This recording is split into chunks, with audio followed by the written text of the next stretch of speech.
لا تفضحني يوم القيامة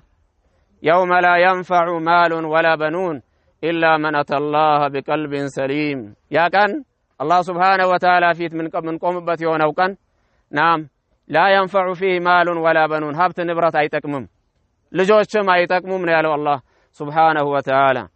وقال في الآية الأخرى لن تنفعكم أرحامكم ولا أولادكم يوم القيامة زمدوچاچو لجوچاچو ነገ يوم القيامة ምንም ነገር አይጠቅማችሁም ይላል الله سبحانه وتعالى نعم ምንም የሚጠቅም ነገር አይደለም ማለት ያ ስልጣን የነበረው ያ ዱንያ የነበረው ሰው ምንድነው የሚለው كتابون በግራ እጁ በሚሰጥበት ሰዓት ማለት واما من اوتي كتابه بشماله فيقول يا ليتني لم اوت كتابيه يتندم في حين لا ينفع فيه الندم يتحسر በዛ ሰዓት ይቆጫል ማለት ነው ندامة حسرة بما يتقمبت بهونو كان نعم وأما من أوتي كتابه بشماله فيقول يا ليتني لم أوت كتابيه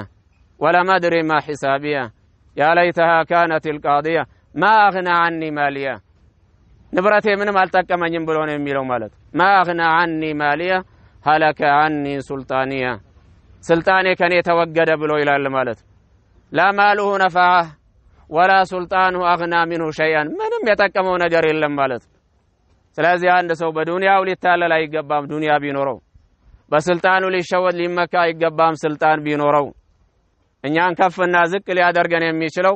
ናም የሰራነው ኸይር ስራ ነው አላህ Subhanahu Wa Ta'ala ፊት የሚያዋጣው ማለት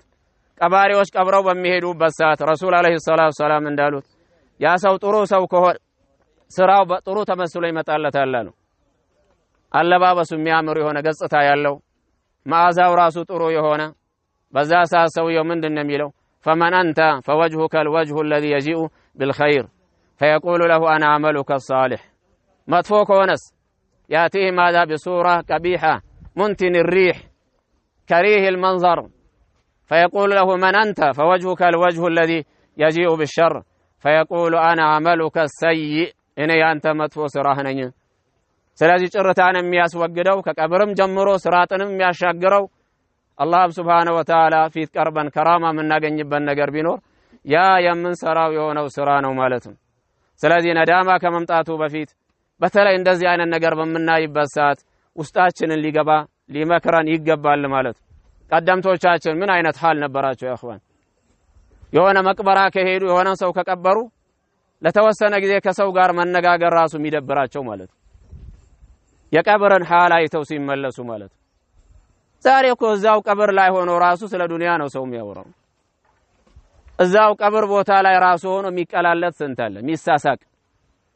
ጭራሽ ምንም መስሎ ማይታየው ማለት እዛው ቦታ ላይ ቀልድ ትንሹን ካን መገሰጽ የለም መመከር የለም ቆም ብሎ ማየት የለም እንደው አላህ Subhanahu Wa Ta'ala ይደረስልን እንጂ ያለንበት ሐል ከባድ ነው ናም አላህ Subhanahu Wa Ta'ala ለንፈራ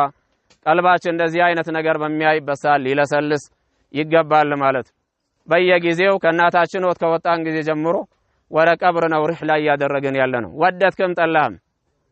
فنحن ماذا في رحلة إلى الآخرة منذ خرجنا من بطون أمهاتنا كل يوم ينقص ماذا من عمرك بيكنوا ቀናቶችን ባስቆጠረን ቁጥር ሁሉ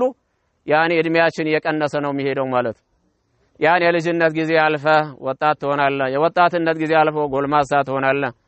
ከዛ ሳልፎ አላህ ካቆየህ ታረጃለህ ወዴት ومن نعمره ننكسه في الخلق أفلا يعقلون إلى أين ከዛ በኋላ ወዴት ነው الله الذي خلقكم من ضعف ثم جعل من بعد ضعف قوة ثم جعل من بعد قوة ضعفا وشيبة ከዛ ወደ አላህ Subhanahu Wa Ta'ala መመለሱ ምንም አይነት ቅሮት የለውም ማለት منها خلقناكم وفيها نعيدكم ومنها نخرجكم تارة أخرى ወዴት ነው طيب رحلة ያደረገን ያለነው طيب لماذا ما نستفيد ይሄንን ነገር እያየን ከዚህ ነገር እስቲፋዳ ለምን አናገኝም ጉዞ ወዴት ነው ተብሎ ቆም ብሎ ለምን ማየት ይሳነናል ናም ልንመከር ልንገሰጽ ይገባል እንደዚህ አይነት ወቃዒዎችን በመናይበት ሰዓት ሐላችንን እናስተካክል ያ اخوان ሐላችንን እናስተካክል ጥሩ ሰዎች ሆነን መገኘት አለብን ደግ ሰው ረህማ ያለው እዝነት ያለው የሆነ ሰው የተቸገረን የሚረዳ የተራበን የሚያበላ የተጠማን የሚያጠጣ ዝምድናን የሚቀጥል ለጎረቤቱ ደግ የሆነ ሁስኑል ጂዋር ናም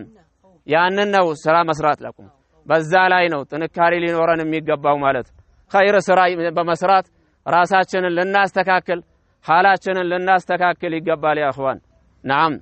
አለበለዛ ግን ከባድ ነው እንደዚህ አይነት ወቃይዖች እንደዚህ አይነት ክስተቶችን በመናይበት ሰዓት ከእንደዚህ አይነት ክስተት ከእንደዚህ አይነት ወቃይዕ ማንም መከር ነገር ከሆነ ምክር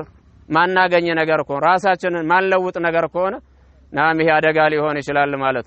ስለዚህ አሁን ሰው ሞቶ በመንቀብርበት ሰዓት እኛም ይሄ ነገር ይመለከተናል ይሄ ነገር ይጠብቀናል ብለን ልንዘጋጅ ነው የሚገባው ማለት አላህ Subhanahu Wa Ta'ala አባታችን አደምን ከአፈር ነው የፈጠረው ሁላችንም ደግሞ ወደ አፈር እንመለሳለን ከዛ በኋላ ደግሞ ዳግም ከአፈር ናም ወተን ከቀብር ወተን አላህ ፊት እንቆማለን ማለት ያ ከባድ በሆነው ቀን ላይ ነው አላህ Subhanahu Wa Ta'ala ፊት ናም እንቆመው ወይሉል للمطففين الذين إذا اكتالوا على الناس يستوفون وإذا كالوهم أو وزنوهم يخسرون ألا يظن أولئك أنهم مبعوثون